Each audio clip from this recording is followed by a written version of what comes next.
A Date with Destiny. Hey. Period. This is season 1, episode 1.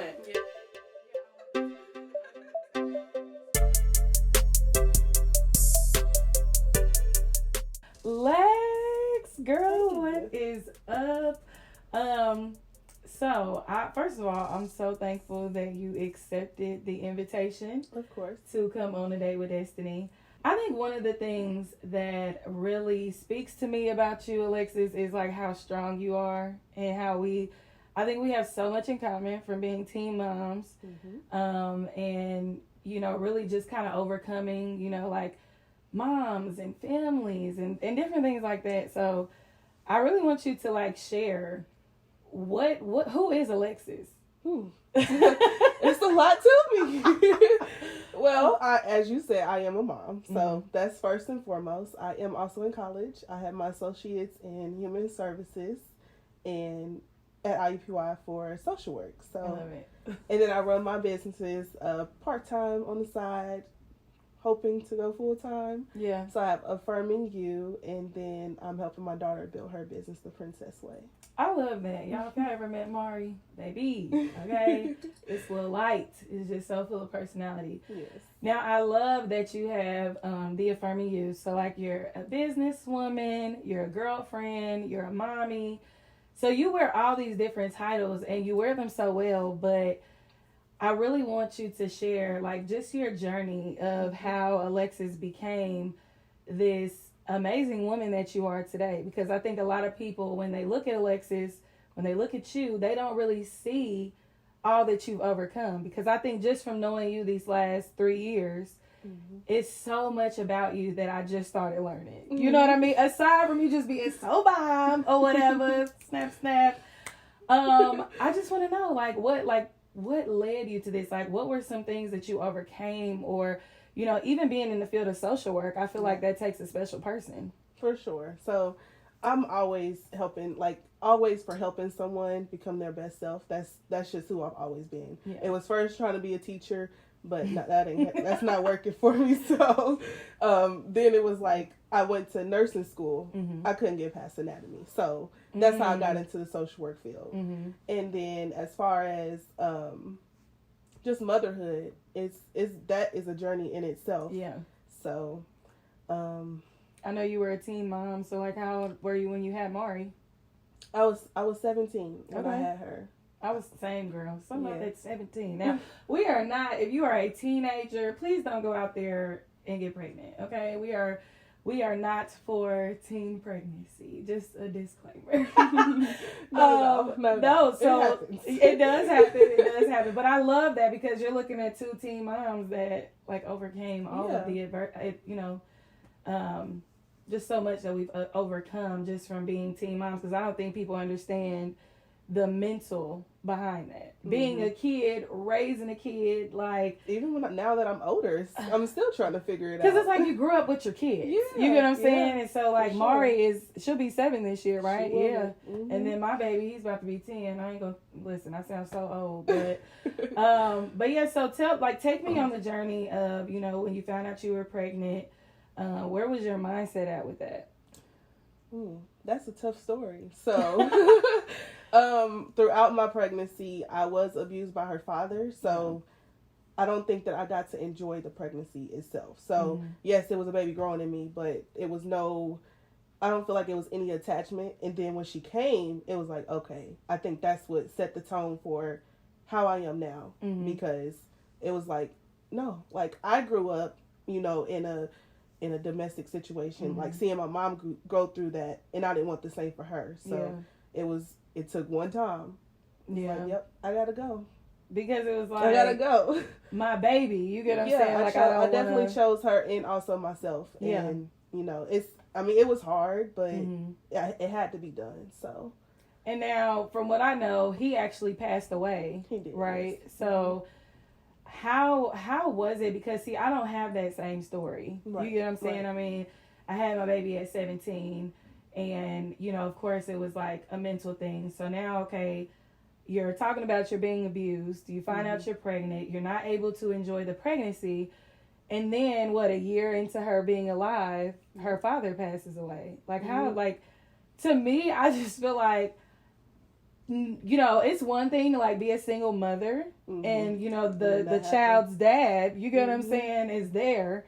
You know, you still have to raise this child together. But then for like that option to not even be there anymore, like, how was that? I think it was hard knowing that, like, because she was only one. We were already toxic, like, just us. And then she came, that really didn't change him. It changed only me. So we didn't even end on good terms when he did pass away. So that, I think that was the hardest part. No closure on that end. Because, like, what if he was still here? He could do better. Right. Now there's no chance for that.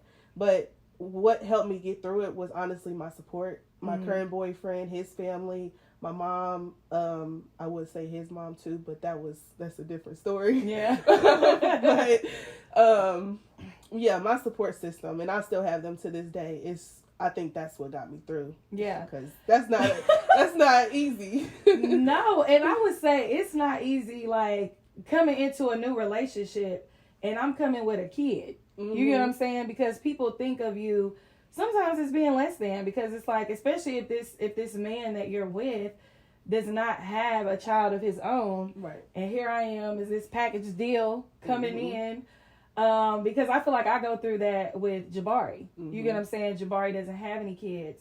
And so me bringing in this almost grown kid, okay, where it's like, you know, now his family loves DJ, and I'm so grateful for, you know, the welcoming, but it, like you said, it wasn't always like that. So it was kind of like nerve-wracking, because you're like, okay, does this make people look at me differently because I have this baby, because I got pregnant at a young age?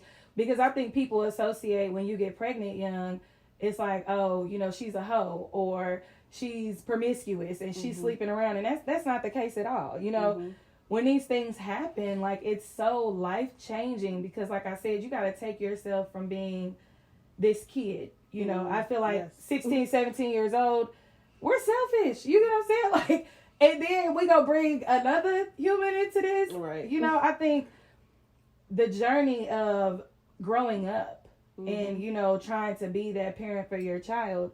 Now, when we talk about parenting, it's kind of hard to be that parent if you didn't have, you get what I'm saying? Like, if you didn't have that parent to be like, you know, this is how parenting should go. You get what I'm saying? Because I find myself where I was the adult with my mom. You get what I'm saying? And it's like, hold on, homegirl. Like, you know. I thought I was the child. You know what I mean? And it's like, so I want to know, because I know that there are layers to that. And so, of course, share what you feel comfortable sharing. But I know, like, just bits and pieces. But how was that? Especially being a mom to a girl. I know. You get what I'm saying? It's like I should have an example, but honestly, I've been figuring it out.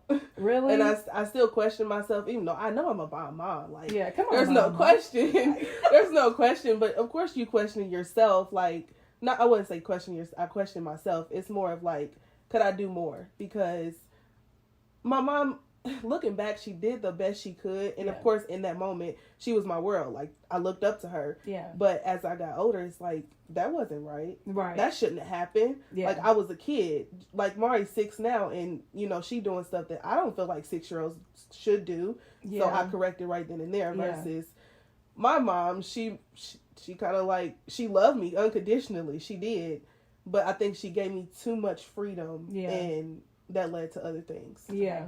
At what point did you get to that where you realized, like, oh my God, the things that my mom did for me or did to me, that's not something that I want to do for my baby, right? So, like, how did you get to that point? It showed in my relationships, mostly me and my boyfriend. Our relationship, like, communication, starting off, it was horrible, but I thought it was okay. But no, it was toxic as fuck. Yes, keep it real. That's just what it is. That's just what it is. So I think that's what it was for me. Like, as soon as I saw, okay, no, I can't just say what I want to say. I actually got to filter myself sometimes. Yeah, it's okay to express myself, but communication is key in any relationship. And then also being a mom is like, I have to be an example. And granted, I came out wonderful. Like, my mom did something right. She did something right, but it was still some work that needed to be done. So I wanted to be the example, not only for my daughter, but also for, you know, other girls or other teen moms, because you don't, teen mom is a statistic, right? But we don't have to continue that. Like, Exactly. I graduated high school, I graduated college, I'm continuing my journey, and, I just want to be the best version of myself. You took us from being abused, right? Mm-hmm. You took us from, he passes away. I want to go back to that because I want to know, like, how that was on your mental, because now you're raising a child without her real father. Mm. So what did that look like? Like, how did you, I guess, decide, okay, this is what life is about to look like for me and Mari? Right. Again, for me, it was the support, but like I said, it was no closure as far as him, like, knowing he could be a better father. And there was also no closure on him apologizing. But I was in therapy and they asked me, well, what would an apology do? But now I don't know. Like, I don't know what an apology could have done. That's good. Maybe I could heal from that, right? But it's up to me to heal from it. So I finally decided, he's no longer here. He can't apologize. So I forgive him. May he rest in peace, and I move forward. That's all I can do because I'm no longer there. Right. It happened to me, and I think you always say this, like, experiences are not just for us, it's for others. It's to share my story, and I honestly feel like that's why it happened. Yeah. And it happened at such a young age. That's what is mind-boggling. It's like, really? Like, yes. And I've always been mature for my age, too, so I think that's what also pushed me to be better. I love that. Like, I think I just love how intentional you were. I had a conversation with my friend Brandy, who will also be a guest on A Date with Destiny. Mm-hmm. And I remember us going to lunch one day, and we had actually, like, our friendship was actually really, really unique. And so we'll get into that once she has her episode. But it was just, for us to finally come back together and kind of see how far we have come. Mm-hmm. We were sitting there, and one of the things that she said is at some point we had to decide that we wanted better. At some point. What I mean? At some point, continue like this. And for some people, they don't take that initiative. And for me, I was like, no, we breaking generational curses. It starts with me. Say it again. It starts with we breaking generational curses. Okay. It starts with me. Yes. So, they say it runs in the family until it hit me. So it hit me, and I decided for us. I love that. Like, I had to tell myself, too. I was like, generational curses, it does end with me. Yes, you get what I'm saying? Teenage pregnancy ran very rampant in my family. Mm-hmm. That was one of our generational curses. Poor finances was one of our, was, because I'm going to say was because it's no longer there. For me, okay? It's no longer there.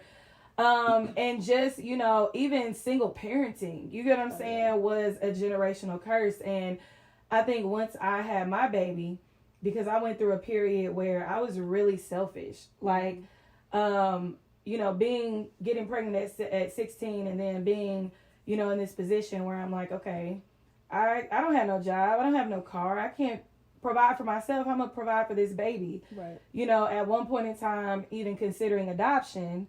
But then it was just like, okay, well, how do I carry this baby for 9 months and not take care of it? Mm-hmm. And not saying that, adoption is bad, because first of all, you are a strong parent when you have to decide, okay, I want better for my child, and I know that I can't give that to them. Yeah. And so, for anybody that's watching, if you have given your baby up for adoption, I commend you, because, that in itself, I think we always think that there's some magical handbook on being a mom, and it's not.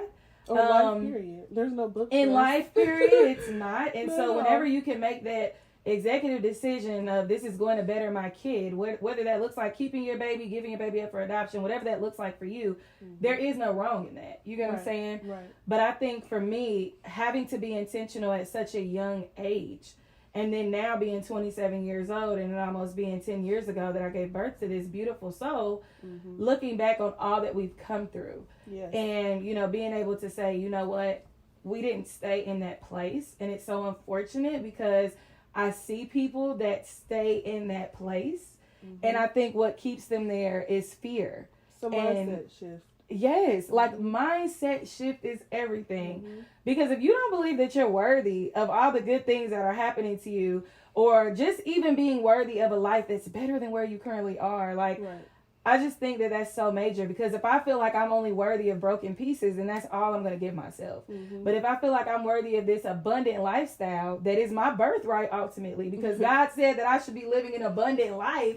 If I don't believe that abundance is my birthright, like, I'm going to stay in this place of being stagnant, of being broken, of being distraught.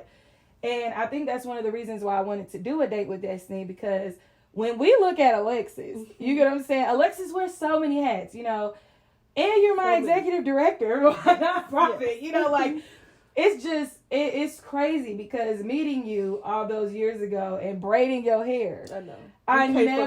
We came from right there in my dining room. Yes. That is now my home office. Listen, braiding hair at the bando, at the trap house. You silly. I'm just playing. Y'all ain't got no trap house. Just, you know, braiding, and then seeing how, like, God orchestrated that relationship, because now it's like I can't see my life without you in it. I know. You know, now you're one of my bridesmaids. Woo woo. You know, this is a lifelong thing, but I enjoyed how we were so, like, similar, because I know that as we've grown, we've been able to share different things about, you know, this is what I went through, this is what I'm going through. And I think to see how you've been so intentional, because the Alexis that I met almost 3 years ago is nowhere near where you used to be. And that's a good thing. That's a good thing. Because it's like, you decide, am I going to stay here, or am I going to elevate? Am I going to, you know, live my dream and be this woman that I know that God has called me to be, or am I just going to be here because it's comfortable? Right. Because, like you mentioned, being in that toxic relationship, like, even though you knew it was toxic, like, it was comfortable. That's all you knew. And it's like, you know, I guess, like, what would you want to tell a young woman, an older woman, or anybody that has endured abuse? Like, what would you tell them, like, how you got out of that? 2 words: choose you. Because it's ultimately up to us to fix it, right? To heal from it. So whether that's therapy, talking to a friend, a family member, choose you in every moment. Now, it's hard. It's easier said than done. I will say that. I will say that. However, it is doable. I'm a walking testimony. It took for my daughter to get here. It could take for, you know, just somebody to say it to you, like letting you know that you deserve it. Whatever it takes, choose you in every moment. That's all. I love that. Well, I just love everything about your story, because it's so raw, it's so authentic. And I know we're having to wind up, but what I wanted to talk to you about too, if you could just give us, like, a little bit of background, because you have women that are coming out of an abusive relationship and transitioning into a new one. How was that journey for you? I know you said it's a lot to that story. But if you could try to sum it up for us, to tell us, like, how you kind of transitioned from being in that toxic area of your life to now being with somebody and having to kind of, like, get rid of that baggage, you know? Well, it didn't happen when we first got together. I kind of brung the baggage from the old relationship into the new one. And then it took for, I guess, my boyfriend to just love me for who I was in that moment, and know that, you know, I did come from an abusive relationship. So I'm not going to be this, you know, this girl that you, I guess, expected to be. Like, I'm hurt. It took for me to get to go to therapy to understand that. Like, I really was bringing toxicity into more of it, and that was unacceptable. So in order for that to work, it was, you know, I decided, again, I chose myself. I chose to heal from that, and I think that's what it was. And I think that's healthy too, like, to have somebody that understands where you're coming from, because I think as women, we are just so in love with this idea of getting into a relationship, not giving ourselves enough time to heal. And like you said, you know, you were so young. So, like, what does that look like for you? You know what I mean? Like, having to pick up from this relationship and go into this new relationship, still a kid, right? I know. Still a kid, know, right? Still working through it. And this man coming in and saying, you know what, we're young, but I'm going to love you through it. And so I would say, like, as a woman who is coming out of a toxic relationship, like, you know, give yourself that time to heal. And I love that you said you went to therapy. I did. I think in the Black community, you get what I'm saying, we do not take mental health seriously. And so we always assume that, you know, okay, well, I'm crazy if I go to therapy. You know, I can handle this myself, right? Black women, strong. I'm going to do this myself. Right. But I think to be able to say, you know what, I'm going to choose myself. I'm going to go to therapy. I'm going to get it together. I just want to commend you on that. So I think that's amazing. So anybody out there that's looking to go into therapy, please do it. It helps. I went through therapy for 8 months, and it was the best decision that I could have ever made. But, you know, like I said, we do have to kind of wind it up a little bit. But there is one question that I want to ask you. Before I ask it, we've pretty much talked about you coming from being broken to building the life that you're living now intentionally. So I want to know, like, what does living intentionally mean to you? Sure. So I think it's finding what works for you and not giving up on that. So, you know, what may work for you may not work for me. Right. But my intentional living is affirming myself. Right. Making sure that even if I'm tired, I still get to it. Right. And if I do have my days, I don't beat myself up about it. Right. So taking the initiative to live the life that I dreamed of and then do it intentionally. I love it. It's the intent for me. I love it. Well, Lex, affirming you. I love your story, and I love your example of what, you know, living an intentional life is. So I'm so thankful again for you joining A Date with Destiny.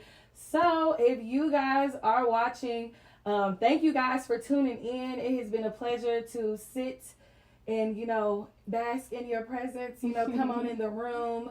You know, thank you for chilling with us during the A Date with Destiny Couch Confessions. So I want to know, y'all, you know, what is your idea of intentional living? I want you to drop it in the comments. Talk to me. Let's go. Until next time. Bye.